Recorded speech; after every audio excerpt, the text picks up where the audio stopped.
Hi, this is Mark. I'm back again. I'm going to do a hybrid show that's going to cross over to the radio show today. I wanted to interview somebody that was introduced to me via somebody else who has some expertise in dealing with several topics, but we're going to talk a little bit about technology as people are more on the internet right now, and we need to be watching out for especially what the children are doing and everything, and just being careful. We can see the metric changing because things are getting back to normal because the scammers are coming back out and everything, and they're going to manipulate this event so that they can try to get money out of us. I'm going to cut to her right now and we'll get started, hit the ground running. Hi, Elaine. How are you? Hi, Mark. How are you? Good to be here. Good, good. Tell me about what you do, and you do a lot. So I do. you do a lot. Yeah, I do a lot. For 25 years, I've been a professional speaker, and about 23 years of that, I've been speaking to colleges and universities about alcohol, sexual assault, sexual health, and responsible social media. Also talking about resilience now. I work with corporations doing programs on resilience and workplace harassment, sexual harassment, and effective communication.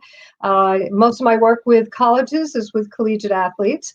And then I also have worked for the NFL, the NBA, and Major League Baseball. So I've worked with 31 teams across the three leagues, doing programming again on making responsible choices, positive choices, so they can preserve their legacy and be remembered for their stellar performance on the field and not their indiscretions off. I've also worked for the military as well. So lots of different wheelhouses, lots of different topics, because things have changed dramatically over 25 years. That leads me right into my first question. What have you seen change? What have you seen change in and I'm going to date myself by saying the children, but what have you seen change in the students and the young people that are at the schools? What have you seen? The biggest change I've seen has been behavioral, and in their comfort level in communicating with people face to face. And when I first started at colleges in 1998, I think it was. Yeah, it was. And we would go to these conferences to promote our programs, and kids would come into my booth. Hey, who are you? I'm so and so, and what can you do for my campus? And then in about 2010, you started to see that they looked at you with this fearful look. And everybody now is using their smartphone as a way to disconnect from people around them, because they're not secure, because they've been so addicted. They're texting, they're communicating this way, and they're not communicating this way face to face. And so I'm seeing a lack of communication, a lack of comfort. Forget even in an intimate setting. How do you even ask for consent when you're not even comfortable talking to people? So this comes down to so many different issues that I've seen with technology. They're addicted to it. And I think mental health issues are dramatically increasing as well, because our brains we're not wired to be taking in this constant flow of information. And we need to go outside and look at the clouds. We need to let nature just reset our brains, reset our bodies. We're just not meant to run on all these cylinders all the time. And so I truly believe that the technology that is meant to help us is harming us socially. And a lot of people that were involved with building social media and whatnot, this wasn't their purpose for doing it. It was to provide access to global information at our fingertips, and to be able to get information out there to one another. And they never thought that it would end up sowing division, distancing us from one another. We're not looking at each other face to face anymore. I'll go into a campus. I have pictures of it, and waiting for my program to start as an auditorium will fill up. And you will see every single student looking down at their phones. Nobody's talking to one another. Coaches tell me now on the bus rides to different sporting events, dead quiet. Nobody's talking. Everybody's on their smart devices. So that's the biggest thing that I've seen. Oh, it's interesting because I make this statement, and I know people don't like it, that these phones have given us artificially, they've given us what I call digital autism, where we're just locked into a very small world, very focused, don't communicate well. We're disturbed by any interruption, is shocking and disturbing and everything.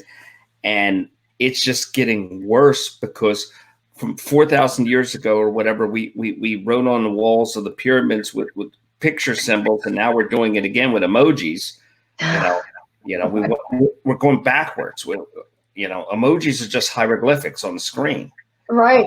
Never thought of it that way. I like that. And it's like a cycle. And I do think that, the developers of it couldn't have thought out what was going to happen. And they had good intentions, but being human beings, we reduced it to what we do. We tend to by nature be lazy and wreck stuff.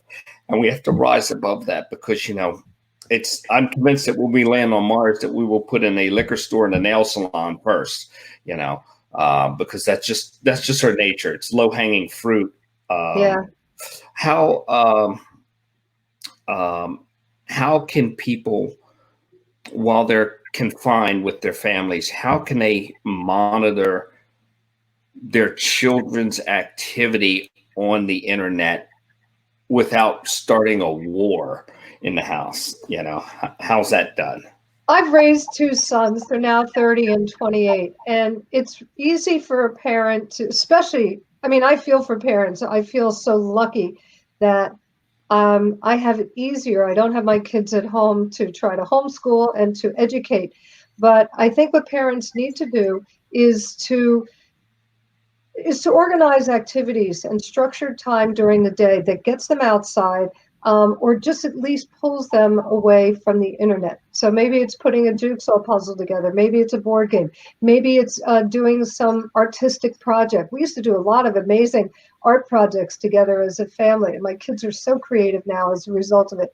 My husband taught my kids to make movies, so we were the fun house. In fact, my son is a movie. He has his own video production company now in Brooklyn. So you can get your kids started on these projects where they can have fun.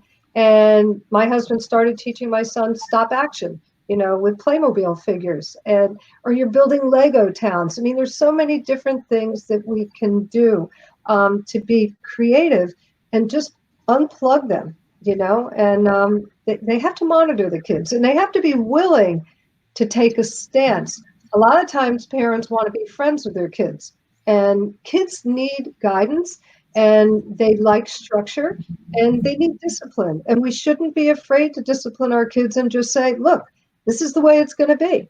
The computer's getting shut off at this time, and from this time to this time, you're going to do something else. And maybe even let them self-direct, because that's a good thing to learn. I once heard a quote that said, only a bored child can become a creative person. So if we're just filling in their time, we're not giving them a chance to learn how to use their imaginations and to learn how to fill in their own time. That's a whole separate rant of mine about this overscheduling of children's lives. And I had a pediatrician on once, and I said that, my advice, godchildren and everything, was go outside, look at the clouds, stare at the sun, eat some dirt. And she was like, no, that's all horrible advice. And I said, I know that's an extreme, but part of the reason is I think on a biological level, on a mental level, we have no resistance anymore. I think by staying in air-conditioned rooms and getting our information fed to us through this cattle chute of the internet, we have no resistance to anything outside the scope of our dogma. And I think it's not making us grow. It's making it easy to find other people that have the exact same views as you. It's like going into it's like going to a store, and if you eat Twinkies, you go to a store that just sells Twinkies, and that's all you know. Instead of going to a store where the Twinkies are down an aisle and you have to walk by other things to see them, and you might find something else you like. And it's very dangerous because, like anything, I think the people are giving people access to the internet and saying, go get it. And I think they need to go into it a little more structured. You know, I think they're giving, it's like you wouldn't give a teenager the keys to the car and go drive, you know. The internet is such a slippery slope, and I'm trying to get people. I do again responsible social media programs for athletes, and I was with a football team, Division I football team, and I said to the guys, you guys need to take your cell phones, put it in your pocket, go lay out on the grass and go look up at the clouds. So I get it when you talk about that, because we're just not letting our minds go free. We're not letting ourselves come to rest. And the problem with this technology too is people feel like they're on 24/7. So people can't even get away from work. You can't even go out and take a walk and somebody is sending you a message and they want you to deal with something, or you feel like you have to respond to an email, and everything is so accelerated. Oh, they didn't respond within a minute. You know, what's going on? We expect this. And so we need to slow life down. And I think that's one thing that this pandemic has been doing for us. Everybody I know, I'm feeling it. I mean, I had a couple of years ago, I flew 65 flights in a year, you know, as I'm traveling all over the country and speaking. And you're spinning out of control. And we don't realize it. Now that we're home, it's giving us a time to self-reflect and to just slow everything down a little bit. And I'm liking that. But again, there was a wonderful article. I think it was called "The Internet Apologizes," and it was 2 Mays ago, I think it was, on the New York Magazine. Anybody can pull it up on the internet. But what they were talking about was that it was the most instrumental developers in social media. Mark Zuckerberg was interviewed, his number 2 woman that was behind him in the company. There were, I think, 6 different people, and they kept alternating between them, asking them the same questions. And they all had a lot of regrets. The one woman who designed the like emoji, she saw what that was doing, what that's doing to mental health for people. You know, oh, I didn't get likes on that. They got likes on that. Or the dopamine rushes that people are getting from likes. All these different things that they just didn't anticipate and they regret now. I saw something recently, and I never really watched. I'd read stuff, but I'd never watched video of Mark Zuckerberg. I had seen spoofs of Mark Zuckerberg, and I just watched recently in the past couple weeks my first actual video of a full conversation with him. And the spoofs were not spoofs; they were accurate, because he does seem like a, you know, Star Trek level robot. And when you think about what the internet or what Facebook's done, it would come out of the mind with somebody that has that affect when you're dealing with them. It's an expression of the affect of the creator, I think. You have this social media that was created by somebody who's really antisocial and doesn't have emotional intelligence. And you see that a lot with some of the people that are, I don't mean for this to be an insult, but a lot of the people that are very technologically versed are not as social. I've worked with campuses where, you know, they are institutions of technology, and engaging those students is very different than it is on other campuses, because these students they're science wonks. They think differently and they don't socialize the same way. So yeah, I think they make a choice to do that because that's their comfort zone, and it's not bad to say that they don't social. They know they don't socialize, you know, and it's just it's tougher to communicate with people, and it's getting even worse because instead of connecting us, that's, you know, we're alone in a crowd now. And it's just become a different world. There are advantages to it, of course, but I think that if you're born into any technology, you take it for granted rather than if the technology comes out mid-lifespan, where you've got the maturity to integrate it into your life, but you know how to do things pre-technology. And I think that's the way it has to be done, because I like this stuff. I have my own addiction to it, and I've done the whole leave your phone at home and you're driving in and you start to twitch like you need a fix or something. Like I can leave missing out, the fear of missing out. Yeah, I don't need to go back for it. I can leave it. And there is that artificial fear. You're no longer just competing with the kids on your block. You're competing with the world, you know, and it just amplifies it.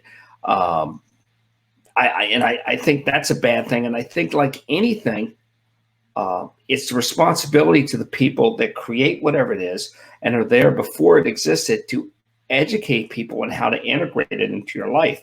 Don't just throw the teleporter 2000 belt buckle at everybody and go, here you go, work it out. There's going to be catastrophe.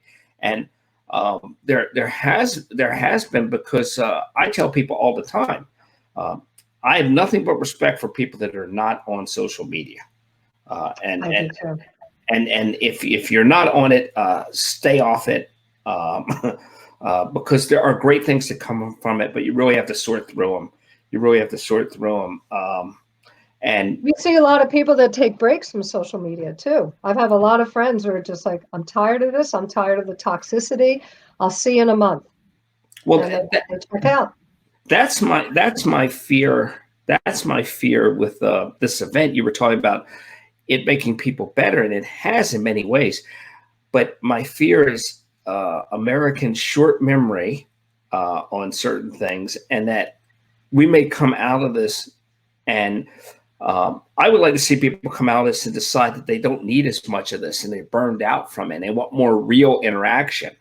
But I don't know if this is going to wean people off of the technology, or if we've just nurtured 4 million new complete introverts. Still, they talk about that when we're separated for so long, that it almost creates this agoraphobic feeling, and people are going to get them back out again. It could go two ways. That could happen to some people, and then there's going to be some that are just craving that social in-face interaction. Nobody's going to want to do Zoom again. Nobody's going to want to do any of it. It's just like, I need to get away from a screen. And and I think that could very well happen. When, we don't know. I mean, that's the hard thing about this event, is the unknown. Well, that's the absolute hard thing about it. I was saying yesterday that this event has been stressful, not restful. Because you don't know when it's going to be over. It's like you're waiting for somebody to kick in your door. You can't relax. You don't know when it's going to be over. You've been ordered to do nothing and wait. And that's very difficult in any circumstance, and especially when health is involved. You're combining health and finances. And it's two big stressors that are impacting people. It is. I think if we didn't have the financial stressors, we'd all be in much better shape right now. But it's hard, and I think what I'm finding that's getting harder. I've been doing this remarkably. I'm a positive person anyway. I mean, I'm probably have the half fullest cup in the world, because I always see the brighter side behind anything. I think the difficult thing that I've been just feeling in the last week is the unknown, and not knowing when it will end or how it's going to end, because it's just like, okay, there could be a second wave. The second wave could be worse than the first wave. We don't know. Are things going to close in the fall? I mean, my whole business, it could totally disintegrate in the fall, because colleges are still uncertain whether they're going to come back for live classes or virtual. They're already hurting financially. So there's so many unknowns right now. But I am enjoying my time at home to catch up on things that I never do. And I mean, I've got tons of projects going on, and I'm embracing this time, because it's unlike any other time that I've had in my life. So I'm making the best of it. I feel bad, because I was really looking forward to 2020, and I was looking forward to it for a bunch of reasons. And now it's just become, and I tell people, it's 2020, if I were in charge of history, would become the year equivalent of the 13th floor of a building. We would just skip, and we would just do 2021, and we would just skip this year, and people in the future would say, well, what happened here? And we don't talk about that year. It's I think what has hit me, every few days I get another revelation. And I think what's been hitting me the last couple of days is that I've been hearing from my sons, oh, Mom, we've lived through 9/11, and we lived through the greatest depression or greatest recession since the Depression. Now we're hit with this and this and that. And it's like, yeah, I've been through it too. And I've been through Vietnam, and the civil rights movement, I grew up in New Jersey and the towns around me were in flames, assassinations of three major political figures. We've all been through a lot. And I think what we need to do is look at what part of history we are in and what is your story with this? And how can you convey your story to future generations? What did we learn? How did what resilience did we gain from all of this? And life perspective did we gain? And hang on to those lessons and pass those down from one generation to the next. I'm older than a lot of people think I am. And I spend time with a lot of younger people because it's in my wheelhouse of my work. And plus, I'm a member of National Speaker Association. So I'm good friends with people that are like 20 years younger than me. And sometimes we take for granted our life experience and our place in history. And when I start sharing with them, the night that I saw Crosby, Stills, Nash and Young, the night that Nixon resigned at Roosevelt Stadium, Jersey City, and what an incredible event that was, when they came running out on stage going, Nixon resigned, and everybody's like, go away, and stuff like that. And these people listen to me and they go, wow, wow. So we forget our place in history. So this is another place in history. And how can we bring that forward? How can we teach people about this? Now, the difference is, and I am the first one to slam anyone younger than me because I think it is part of the job that's part of the advantage of when you get to an age. There has to be something to offset the lack of ability to stretch and the general crotchiness, and that is to slam people younger than you because that's how they grow. That's the way I was raised. Now, I only partially believe that, but I've got to take a different point and defend them, which I rarely do, but I will defend when I feel it's necessary. And what you said in that, they have thinner skin. They do need more coddling some ways, but that's their parents' fault because every generation says exactly kids need to have it better than me, and that got us to the point where kids have phones that cost more than our first cars. They have 26-inch TVs in their bathrooms and everything. It's going too far. It's going too far. Emotionally, they're coddled too much. But they have had two once-in-a-lifetime things happen in a generation. In their short time. It's in true. A short time. And yes. that's a little scary because when one happens, you go, oh, my God, that was horrible. When the second one happens, you go, what the heck's going on? And now you're thinking, well, when's the third one coming? Because these things seem to be happening every 20 years or so, Yeah. And it just seems like now you have the most vulnerable generation emotionally that is potentially subjected to more than anybody else, more different things. I think they're vulnerable because of the way they're raised. So let's look at other generations. Look at the great generation. So my parents' generation, they were children during the Depression. And so they knew what it was like to not have anything, to potentially lose their home. And then within 15 years of that, they were in World War II. Imagine the devastation living through World War II. And, we have a friend who lives near us here in Bucks County who was like, he lived through the Blitz in London. And he's like, you guys don't even know. To wake up in the morning and see everything just bombed around you and on a day-to-day basis. So it's perspective. I think every generation has had our concentration of things, but this generation has been coddled. And it's because the parents, and I've done a lot of programming. I used to do a lot of programming with parents and I'm still happy to do it.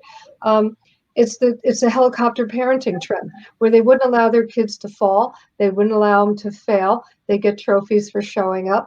They're not building any resilience. And so it's tougher. My son once said to me, Mom, you were tough, but my friends are wimps.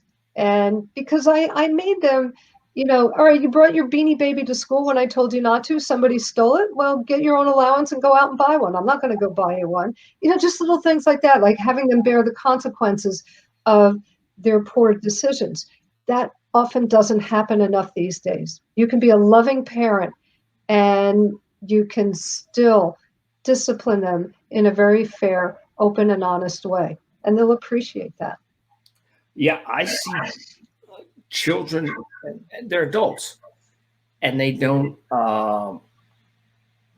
they're 18, 21. they've never done dishes. They've never done laundry. And their parents claim that they've done a complete job of raising them. And you've done nothing. You've done nothing. And I think the difference between World War I, World War II, Vietnam, the Great Depression, the Great Depression was, yes, that was definitely a ball buster. That was a toughie. Yeah. But I think these other things, the difference between those and what's happening with the past two life-changing events since 9/11 and this, is that the other things had a known, tangible villain that you could put your hands around. It's difficult. This thing is perfectly annoying because there's nothing to grab by the collar and kick in the butt, you know? And it's sneaky. It's invisible. Yeah. You know, this is this is going to help and, create and just add on to an escalating mental health deficiency in people because, I am the biggest one. I am one of those people that tell people, suck it up, let's go, and blah, blah, blah. But what I see here is that what people forget about when they talk about PTSD or critical incident stress, PTSD, it doesn't just happen to soldiers, it can happen to anybody. Exactly. And there's no clear definition. I think there's a definition. What I've always said is that it is a point where what is happening is overwhelms your ability to cope with it, whatever it is. It could be you're in Starbucks and they mess up your latte mocha chocolate grande or whatever it is, or it could be a car crash, or it could be a pandemic. But it's when you are overwhelmed. Now, your overwhelmed is different than my overwhelmed. It's different for everybody, and we're very unsympathetic to people that get overwhelmed quicker than we do. We always have been, because that's where, we suck it up. Come on. This isn't the real thing. But it may be the real thing to them because their skill to deal with it may be lesser. But I think we're walking into a thing where a lot of people that are not used to being anything more than mildly inconvenienced, and they get outraged at that, are going to be devastated by the outcomes of this.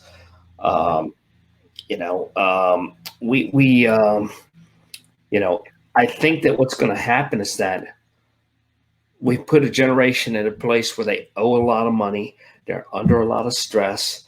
There's availability of all kinds of good and bad distractions. And I think that witch's brew is going to mix together and make a bit of a nightmare unless people get their handle on it. Because every time I see a parent in their 50s, early 60s, and I see they have an empty room in their house and they've got 3 or 4 children, I go, you need to fill that room up real quick and just turn that into a soy group or something, because, somebody will be back in that room if you don't. It's tough, and it's interesting in talking about the college debt, which has been crippling to this generation. And I look at it from a different perspective too. How did we get here? And one of the things that I think that happened is parents didn't say no. My parents did. We didn't grow up with a lot of money, and my mom sewed our clothes, and my mom set limits for us. And my mom said to us, you cannot go away to school because we can't afford to do that. And I watched friends go into incredible debt. Oh, this one's got to go to this school. They got to go to that school. And it doesn't matter. Studies actually show that going to a higher, a school that has a higher reputation is not necessarily going to mean that a person's going to be more successful. It's how hard a person works and what's inherently in them. I don't even have a bachelor's degree, and I'm not saying that people should not be getting an education. But years ago in my other life, I was a dental hygienist, and I didn't need to have a bachelor's degree to get.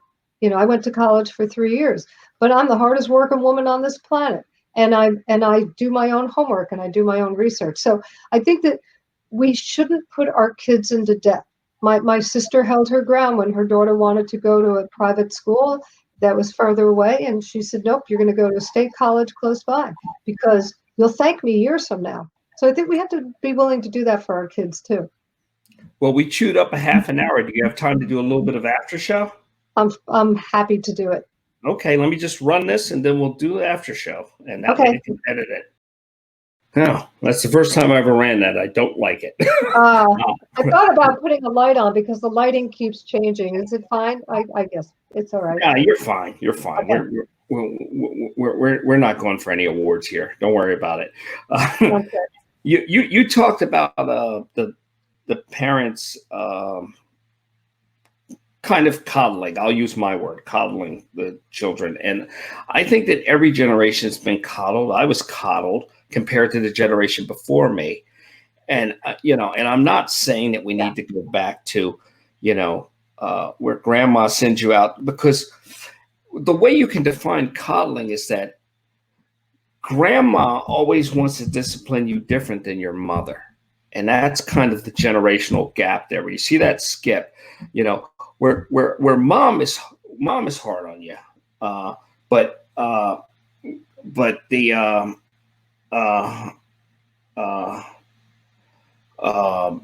But basically what happens is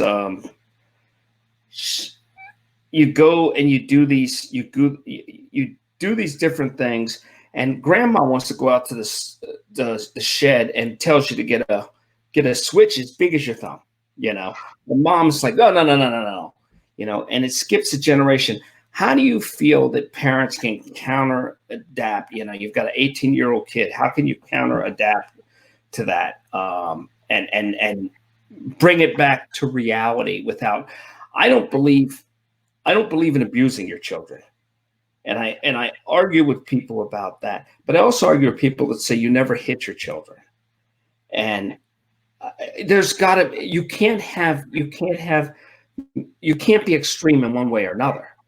And when I was growing up, we had a running joke that you could tell it was right in between generations.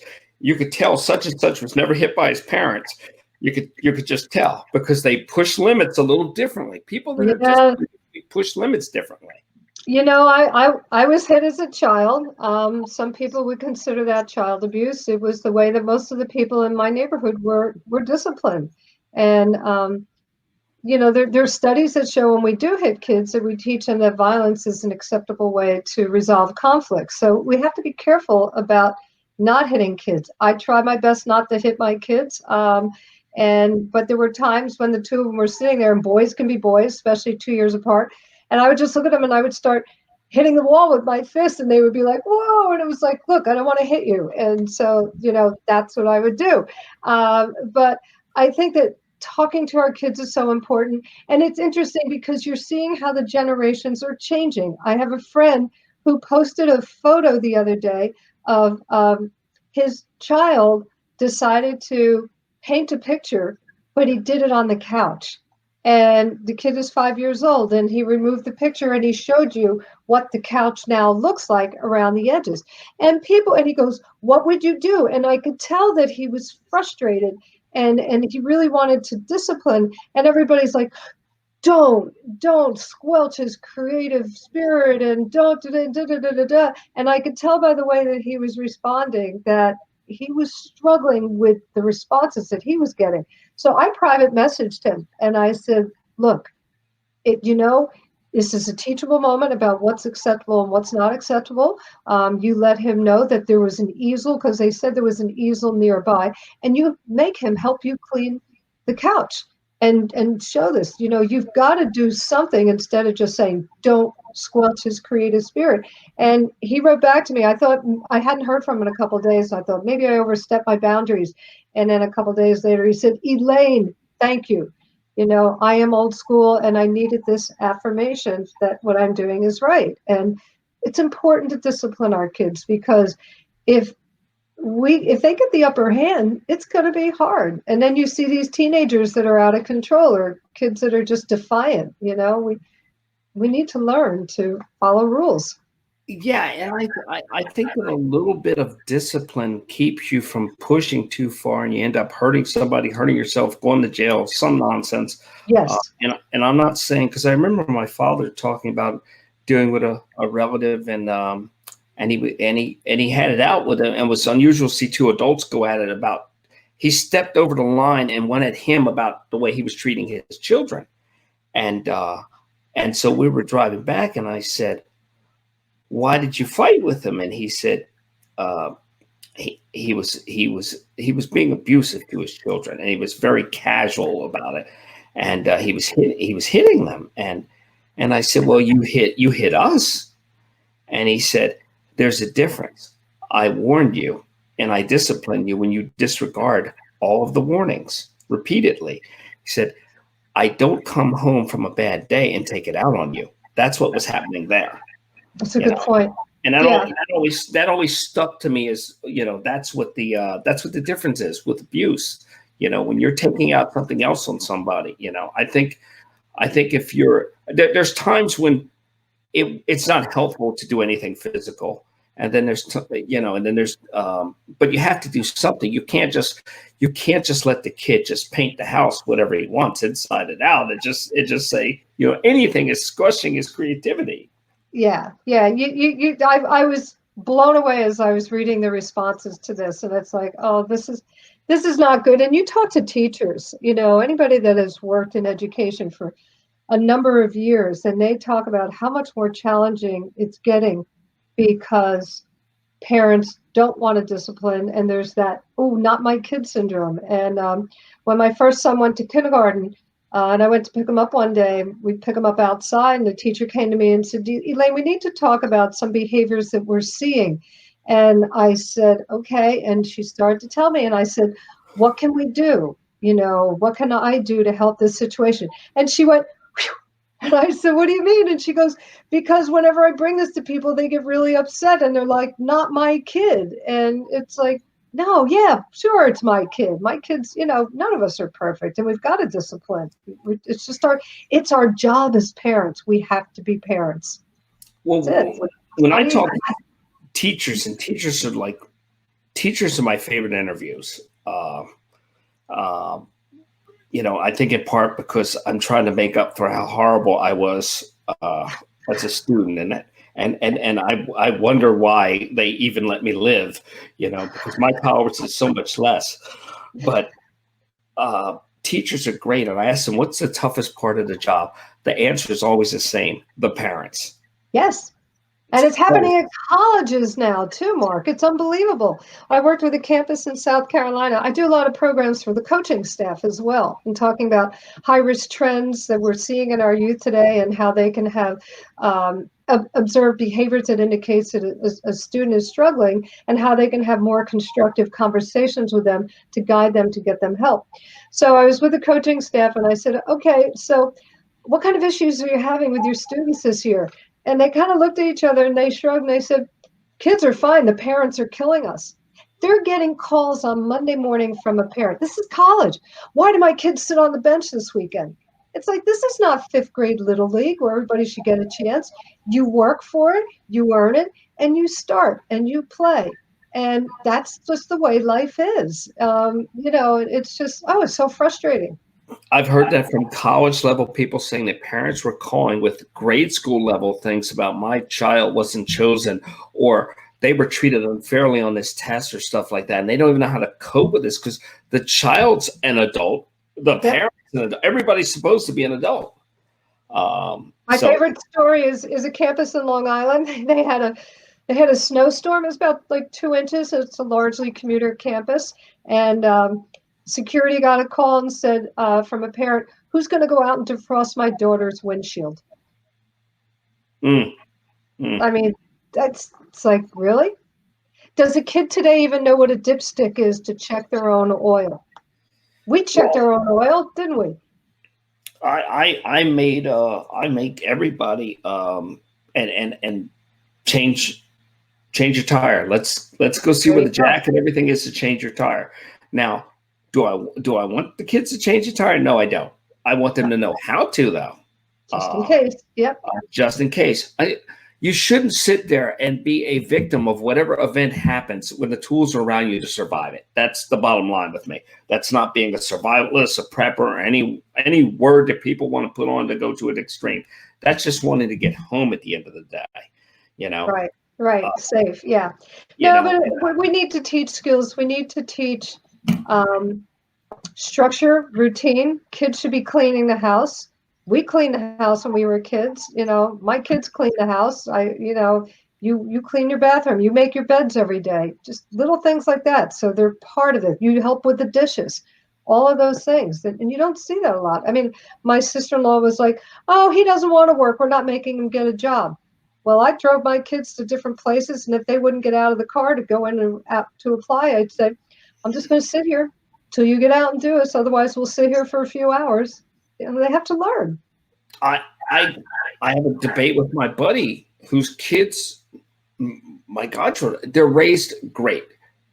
They have no behavior issues. They have no problems. Everything that's wrong with them, I blame on him because they will ask for something and they'll yell down and say something.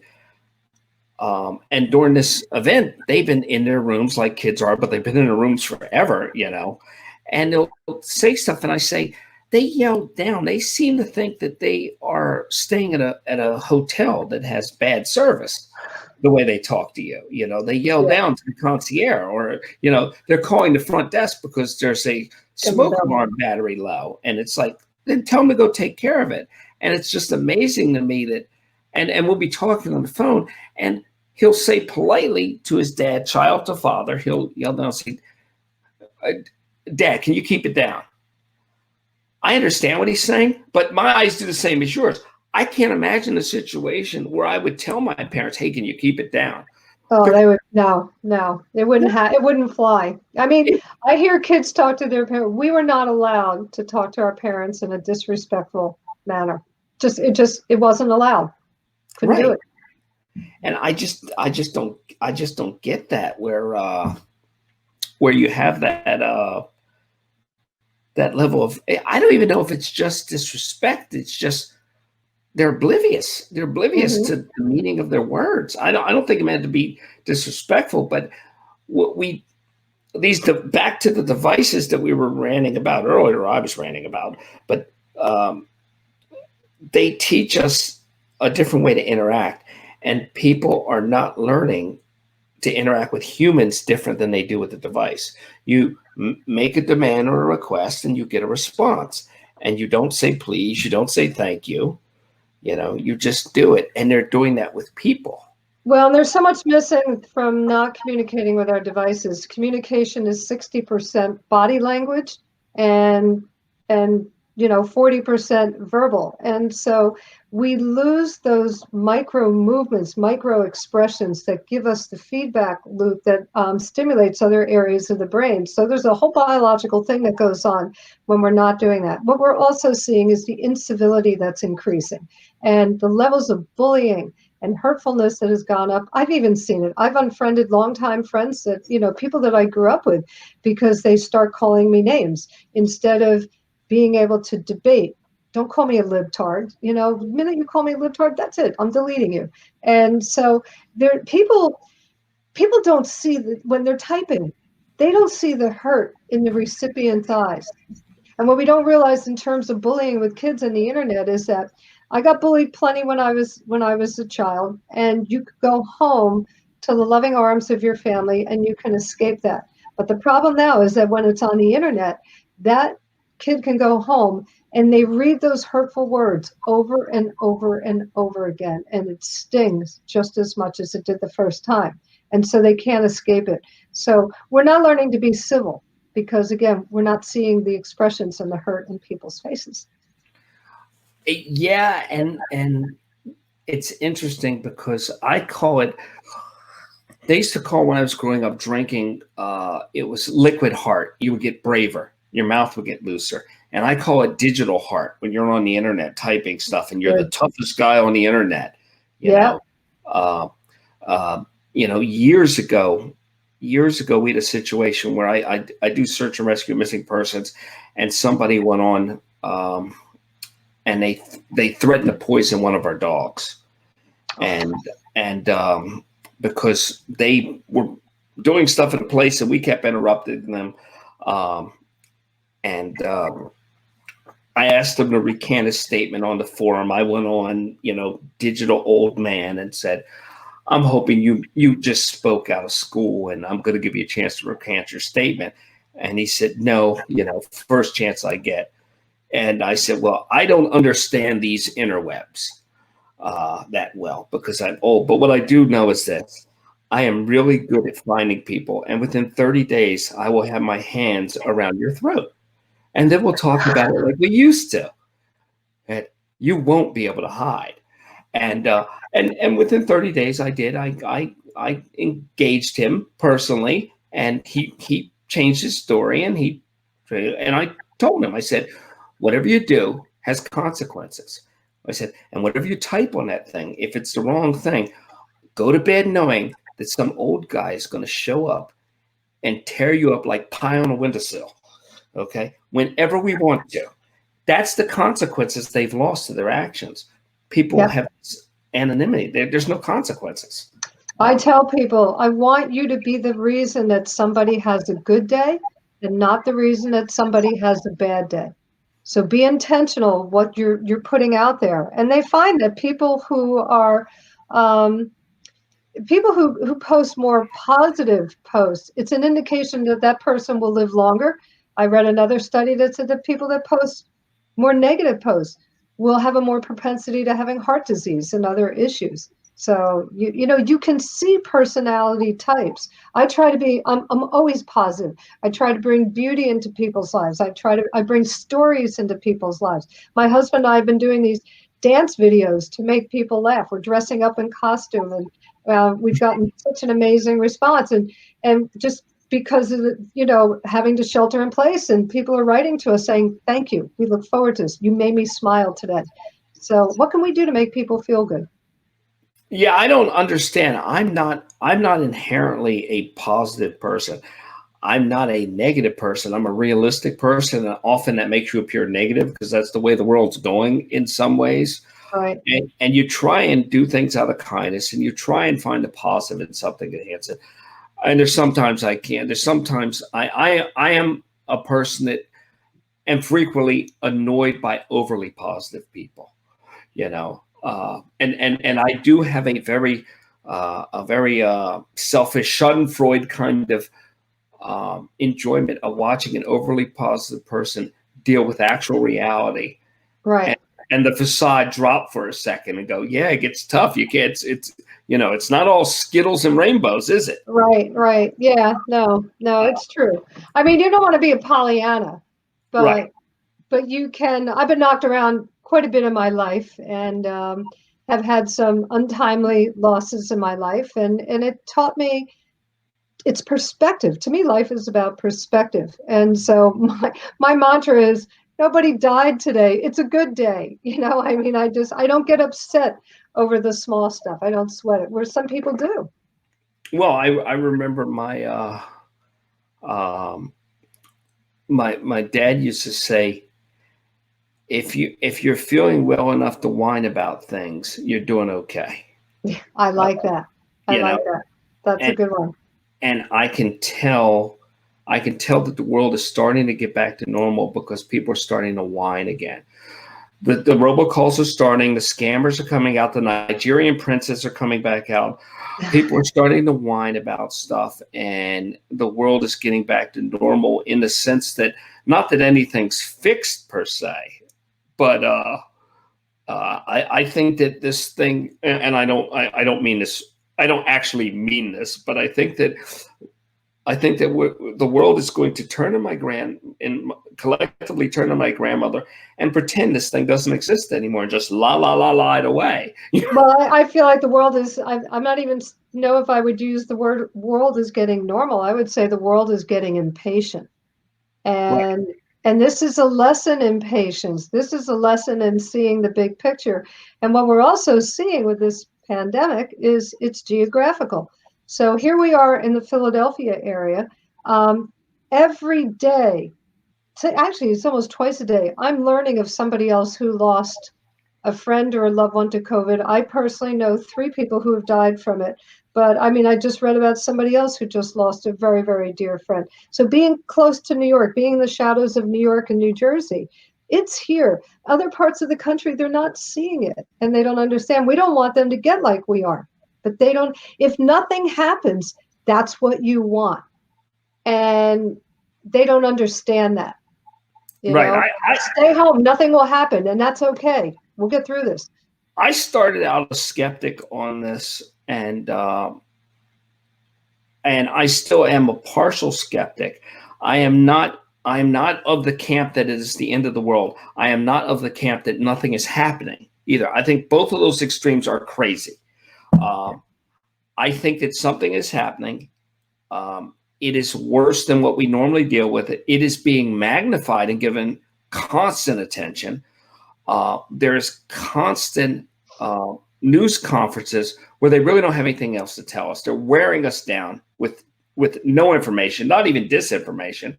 They're guessing with expertise, but they contradict themselves day to day. Oh, those news conferences were awful. Yeah. And that's just fodder for the conspiracy theorists.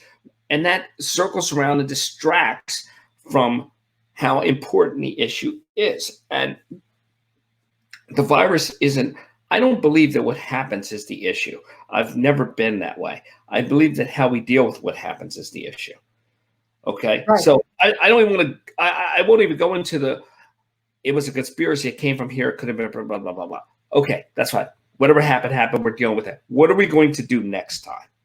Because what we would do is if this happens again in 10 or 20 years, we will get caught off guard again. Because it's what we have to learn from this. We can't do the same thing twice, because they say, had we acted 2 weeks prior and really shutting things down, 90% of the deaths would not have occurred. And so, yeah. I think the other thing too, I read a really interesting 2-page editorial piece by the deputy prime minister from Poland. And it was a piece about the difference of values and the values that government places in Europe or in Poland exactly versus what we value here, and how they value healthcare and wellness of people. And they put that high on their priority list. So when something like this comes along, they're here to take care of people. It's not just about big business and making money. But I've said this because this has been the basis of all the programs that I have done over the years. If you don't have your health, you don't have anything else. You can't be productive. So you shouldn't be drinking. You shouldn't have unprotected. You need to be taking. I shouldn't say you shouldn't be drinking, but abusing. We have to take care of ourselves and we have to take care of others. We need to get back to more humanity-based policies.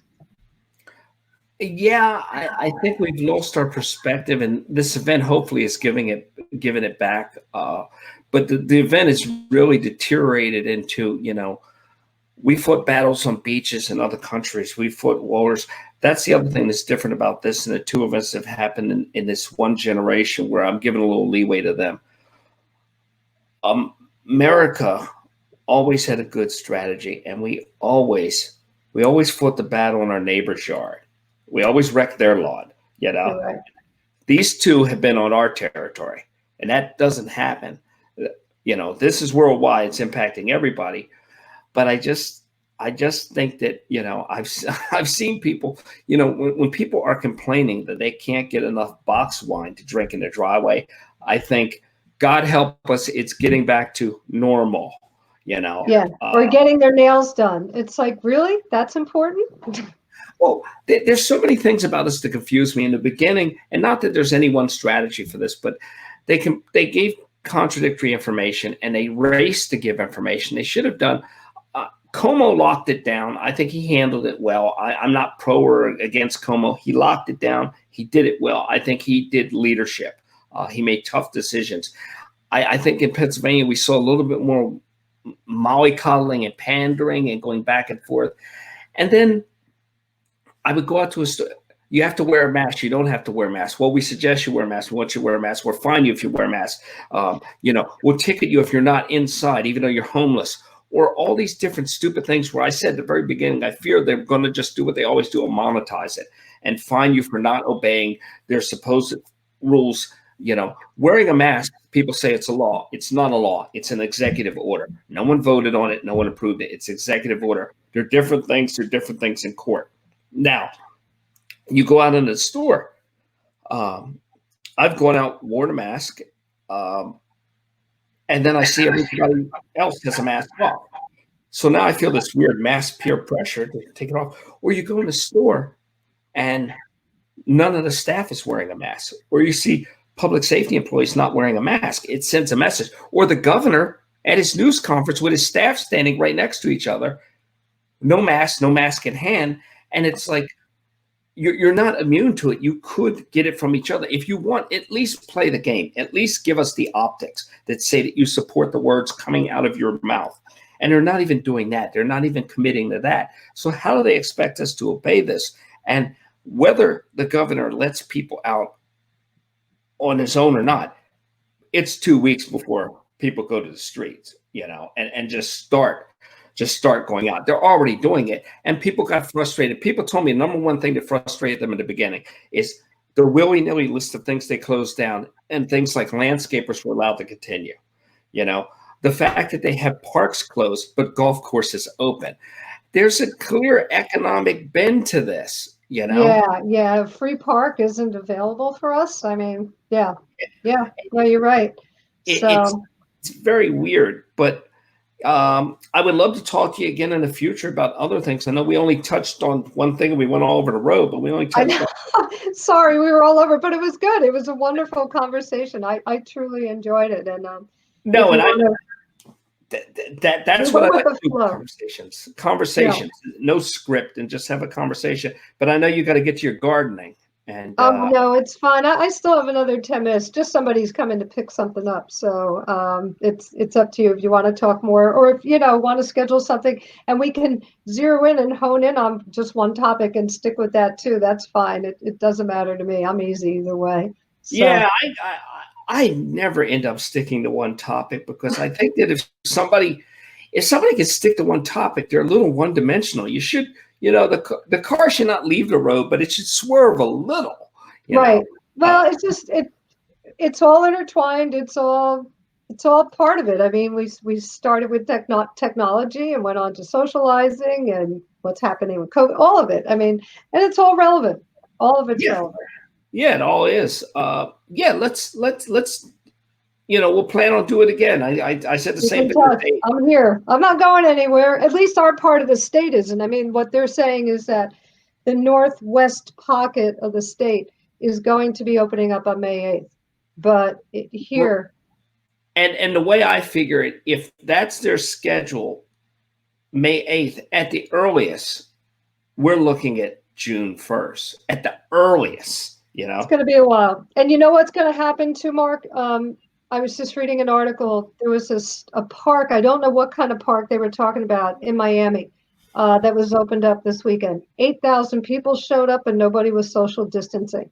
So you're going to see, Georgia opened up last week. You've got other pockets. If they're going to start seeing the cases go up, and I think they did in Georgia, they're going to start to shut things down again. Again, we're saving lives, and it's not just old people. I mean, I am officially a senior citizen. I became a senior citizen this year, and there's this thought, well, they're old, they're disposable, and we're not disposable, because we bring perspective, we bring life experience to people, to educate people about life in general. And we're not done yet. I'm not done speaking. I'm not done with my career. I still have a lot more to contribute. This is also hitting younger people. A friend of my son's who lives in New York, she lost her best friend who was 29 years old last week. There was a 31-year-old guy, and these are people that without pre-existing medical conditions too. So they're seeing that a lot of this is related to the inflammatory response, the immuno response, that some of us have this more hyper response, and we secrete a chemical called cytokines, and that causes more inflammation, which sends people into respiratory problems. So we need to think about what we're doing. It's hard. I mean, I'm unemployed for the first time in my life, but I'm willing to do it. And it's tough because I just thought of what I would like to talk with you and Dave about more. Maybe we could do a. I've never done something with two different guests, and Oh, that that'd might be fun. uh, because I really want to have a show about ageism. Uh, Oh, I would love that. I really because I've dabbled on it, and it's really tough to talk about it or monologue about it and not just become grumpy old man and just be basically, I know all they're hearing is me yelling, "Get off my lawn, you kids don't belong here." I know your parents, but one of the things about it is that I said you have classism, elitism, sexism, racism, thisism, thatism. Screw them all. This is the only thing that we all get. We all, if we're lucky, get old. It does not discriminate. It doesn't discriminate by age, race, gender, color, creed. Old is old, and nobody does anything to defend it. Yes, you have the AARP, and yes, you have Bob Evans, which stands firmly to, aid us in our love of consistent food. But we don't have anything really, because what happens is the people that are active, you, me, or whatever, who might have a strong feeling about it, young people need to be preached to. And it's like me and a friend my age were talking about something about, a life lesson. And we said, why didn't anybody ever tell us that when we were Mm-hmm. growing up? Yeah. And then we said, you know what? We should tell the kids that are younger than us. And then screw them, and that's what Yeah, but happens. I think you can, because I've worked with youth for so many years now. And I get on, I've been getting on Zoom calls with people in their 20s, and we're on for an hour and a half. And um, it's how you approach people and how you relate to people, where you don't come across as being like an old fart, and I can still say, yeah, but this happened to me or in my day, and I can give them perspective and wisdom. I love sharing my wisdom. I'm so much more confident now than I ever Yeah. was. I mean, I was always a confident person, but boy, I'm 65 years old. The level of confidence and wisdom that I have now is just it's unbelievable, and I love to share it. But I have a youthful outlook because I spend so much time with youth, and so I still connect with them, and maybe because I have a lot of energy and I take care of myself too. And so I don't come across, aging is a state of mind. I mean, we can do a whole thing on that too, because I've watched people, it's like, oh, I can't do that anymore because I'm this age. No, yes, you can. Just keep moving. Just keep doing it. Don't let that number get to you, because it's just a number. So Well, it's just a number to your keys roll into your car. That's what I tell people. And then your age comes out. right, When you have to crawl under stuff, your age comes out. right. I watch young people drop stuff and roll out the other side like it's a fight movie. And you could tell you're getting older by when you drop something, the length of time you look at it and see if you can mentally bring it back to yourself before you go down and get it. And you say, okay, what am I going to put my arm on to go down and get it? But it is a state of mind. And I think that we are the age that we are, and the state of mind multiplies it or detracts from it. But I really think that is, and that, I really would like to do that, because I think there's a lot of people in that boat where employment-wise, it's difficult to get a job that justifies your experience, because you either have to go to an interview and act a fool or you're a threat. Mm-hmm. And one of the things they have to realize is that, yes, we can be a little stubborn, we can be a little rigid, but we really don't want to fight. We really don't want to fight. We really have nothing to prove. Right. Right. We have nothing to prove. I don't have a dog in the race. I'm not trying to impress you. Yeah. Yeah. And there's some magic to it. And I was talking before about Schadenfreude and secret pleasures, along with happy people or perky people almost getting a dose of reality. I like watching young people get old. I could sit in a lawn chair and watch that all day. I like watching them get old. I had one the other day that I was on, and she was there's this social media thing called TikTok, Yes. short clips, and everybody's on this thing, and I've just learned about it. And I told her, I said, you should perhaps use TikTok. And she said, I don't know what the TikTok is. And I said, the TikTok, you sound like my grandmother now. I said, Yeah. that's what getting old is. When somebody says something, you go, I don't know what that is. You know, Right. you be comfortable in what you were comfortable with. And music is a big thing. You know, there's a point in your life where you just actively stop seeking out new music, you know, and Oh, yeah. it's usually 20 years ago or something, and people will introduce you to something that you like, but that's how you can tell when you're getting old, your comfort zone. I was looking last night, and before Saturday Night Live comes on, and I don't watch a lot of TV, but if I'm going by something's on, they had an old one, and it was Ray Charles was the guest host. And I said, I'm going to sit down and watch this. And you know, it was Belushi, Aykroyd was the first cast, minus Chevy Chase. Oh, golden years. Golden years, but it wasn't great. And I tell, because somebody said, well, this is kind of crappy. I said, yes, but it's crappy with Ray Charles on it, and it's my crap, and I'm comfortable with it. Right. You know, Right. and I will take the worst of what I'm comfortable with over the best of what I'm uncomfortable with. You're right. You know, we always thought when you're younger, you think, all right, we're cool, we're hip, we know everything that's going on. And suddenly you're at that age where you go, no, I guess we're not, it's not us anymore. It's somebody that we've handed that mantle down to somebody else. But our music was still better, Mark, you have to admit.